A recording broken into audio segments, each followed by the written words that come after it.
Hello, everyone. Today I'm going to be talking about graph drawings, which are a kind of node link diagramming technique. As you can see to the right, I have an example of a fairly aesthetic and complex graph drawing. The details of this are quite unnecessary, but I just wanted to show an example that gets the point across that a graph drawing contains nodes and edges, and they represent relationships between them, and they can be simple or fairly complex. Going into this definition more, a graph drawing is a visual representation of a graph. Again, their relationships are modeled between nodes and edges that connect. Graph drawings are used in a lot of different fields such as computer science, mathematics, social network analysis, bioinformatics, and more. They're used to visually analyze and understand complex relationships and structures. So to the right, I have a fairly simple example that I created using Lucidchart to represent the differences and similarities between dogs and cats. As you can see, the shared nodes and edges represent the similarities between dogs and cats, such as their pets, they have four legs or fur, etc.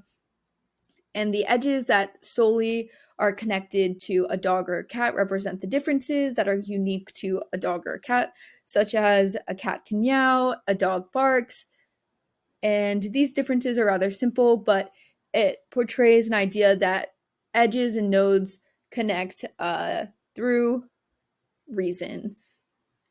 So the bottom graph as well shows how graphs can be directed. So in this example, you can see 3 goes to 1, but 1 does not go to 3 because there's not an arrow from 1 to 3. So this can represent even more complex relationships and data structures.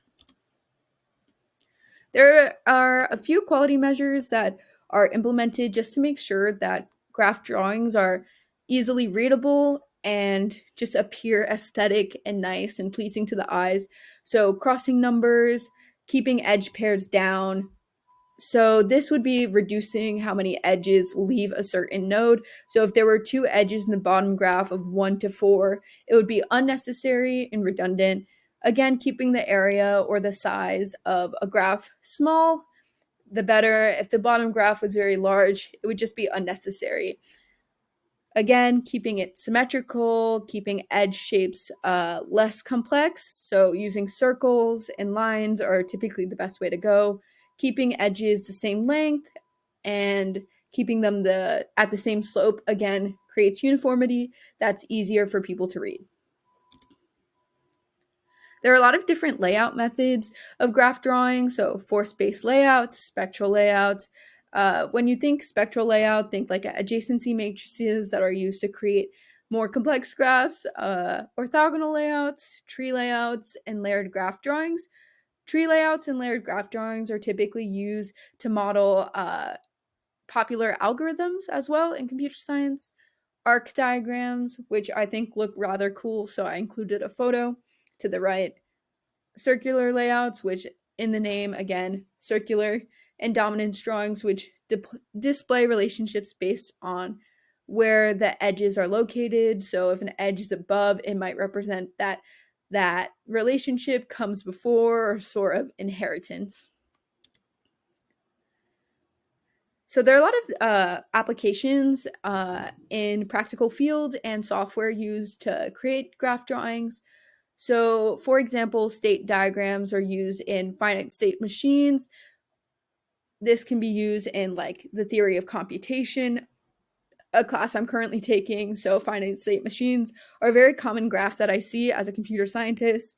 Again, data flow diagrams are used in information systems, which would be very important to this current class, used to represent how data flows through systems. In bioinformatics, they can be used to represent metabolic pathways, which again is another important and relevant application of graph drawings. Some software tools used to build graph drawings include Lucidchart, GraphTool, which is written in Python and open source, Tulip, which is written in C++ and is also open source. But there are a plethora of software tools used to build graph diagrams and drawings. So, what I use to create my graph drawing, another example tutorial aside from Lucidchart, I use Graph Online, which I found from a Stack Exchange forum. So, this is why it's a lot more computer science tailored and math centric than Lucidchart. It would not be user friendly to someone who's not familiar with the math behind creating a graph, as you need to create an adjacency matrix with relational values and then you're able to press plot the graph. You can adjust the graph afterwards with a lot of UI features. However, creating the graph to begin with might not be the easiest for someone without a strong computer science or mathematical background.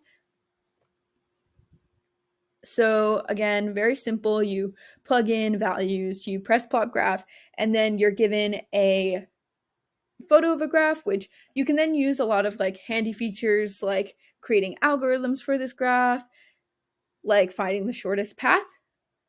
So there are a lot of like handy tools for computer sciences. Um, However, I would say it has a very different purpose than Lucidchart. It's not as multifaceted or user friendly.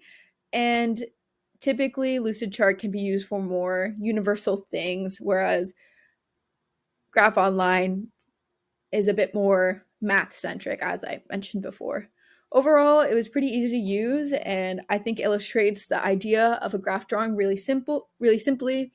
So I hope you guys have an idea of what a graph drawing is and what their uses are for and how to create them and the different varieties of them as well. Thank you.